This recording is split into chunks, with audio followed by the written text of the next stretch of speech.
Inspector से तफ्तीशी से ही होती हुई आखिरकार जाएगी, कोई रेयर एप्लीकेशन। गलती ये हुई कि किसी फिल्टर में गलती हुई और एक मरीजा मुझ तक पहुंच गई, यानी वो फिल्टर में कोई गलती थी, मेरा पेशेंट नहीं था, मेरा क्लाइंट नहीं था। जब मैंने सामने देखा तो उसकी जो रिपोर्ट थी, सब चीजें थी, उसकी पीएचडी जेनेटिक्स इंजीनियरिंग में जर्मनी से थी उस मोहतरमा की, और उस मोहतरमा की जेनेटिक्स इंजीनियरिंग में पीएचडी के साथ उम्र उनकी 34 थी, यंग लॉट।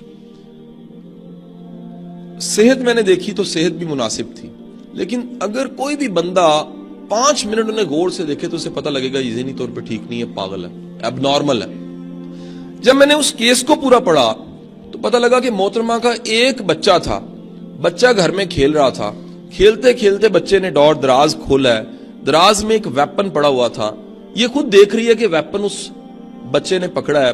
उस बच्चे ने, जिसकी 6 साल उम्र थी, 7 साल उम्र थी, वो वेपन कहीं लोड था और उस बच्चे ने यहीं कहीं रख के फायर किया और आंखों के सामने बच्चा अल्लाह को प्यारा हो गया।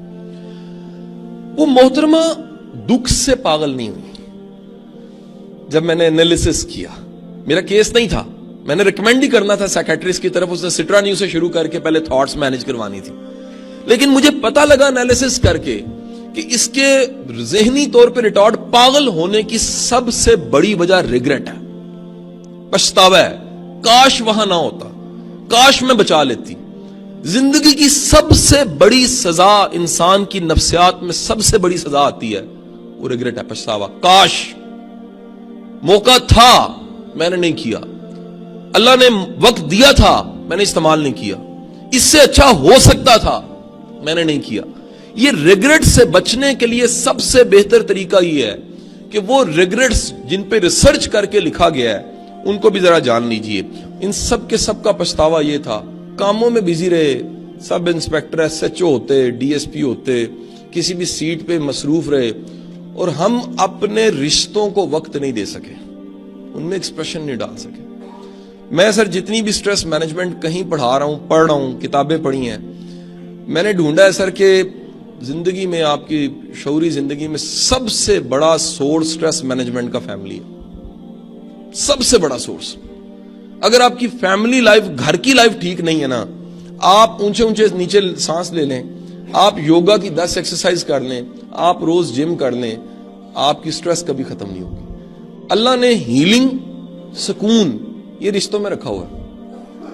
और अक्सर मैंने देखे हैं सर, प्रोफेशनल्स ऐसे हैं जो प्रोफेशनल अच्छे हैं, बाप अच्छे नहीं है, प्रोफेशनल अच्छे हैं, बेटे अच्छे नहीं है, प्रोफेशनल अच्छे हैं, हस्बैंड अच्छे नहीं है।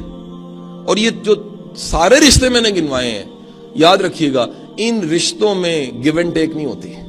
ये हमने गलत डेफिनेशन बनाई है, क्योंकि मेरा भरा मेरे ना चंगा नहीं तो मैं भी चंगा नहीं।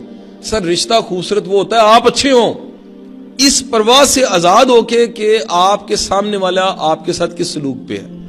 अच्छा होना आपका जाती फेल है, ये जाती कमिटमेंट है कि मैंने उसके साथ भी अच्छा रहना है जो अच्छा नहीं है। तो इन सब को पछतावा क्या था, कॉमन सैकड़ों हजारों मरने वालों को, कि काश हम अपने रिश्तों में एक्सप्रेशन डालते, काश हम रिश्तों को निभाते, काश हम अपने रिश्तों को भला कर लेते। इन सब के सब का पछतावा ये था, हम खुश रहना भूल गए जैसे जैसे बड़े हुए। इस चेहरे की मुस्कुराहट को कायम रखें, ये छोटी छोटी चीजों पर राजी होना सीखें, ये छोटे छोटे अल्लाह के करम पे राजी होना सीखें। आप में से जितनी यंग लॉर्ड बैठी है, ईमानदारी से बताएं, बल्कि सब भी मिल जाएं, पीछे मुड़ के देखें, अल्लाह ने आपसे, आपकी औकात से ज्यादा दिया आपको। मैं पीछे मुड़ के कभी देखता हूं, यकीन करें, मुझे शर्म आती है कि मेरे से ज्यादा काबिल, जबरदस्त, एक्सीलेंट, बाहर की डिग्रियों वाले, यार वो सेटल नहीं इस तरह हो सके। आप में क्या कमाल है, अल्लाह ने आपको वर्दी दी है, फूल लगे हुए हैं, इज्जत है, एहतराम है, लोग भाई मसला लेकर आपके पास आते हैं। आपकी वजह से अगर किसी को कोई नेकी ऐसी आपसे हो गई है जो शायद उसका कोई रिकॉर्ड नहीं अल्लाह के पास है, तो सर ये भी एक अता और इनाम है। शफाक साहब कहा करते थे, तौफीक की सिर्फ एक ही डेफिनेशन बनती है कि वो मुश्किल है जिसको करते हुए खुशी से आप कर जाएं। काम है मुश्किल, तरद्दुद है, तकलीफ है, बर्डन है, लेकिन आप खुशी से इसलिए कर जाते हैं कि यार मेरा अल्लाह राजी हो जाएगा। सो खुशी देकर खुशी लेना सीखें।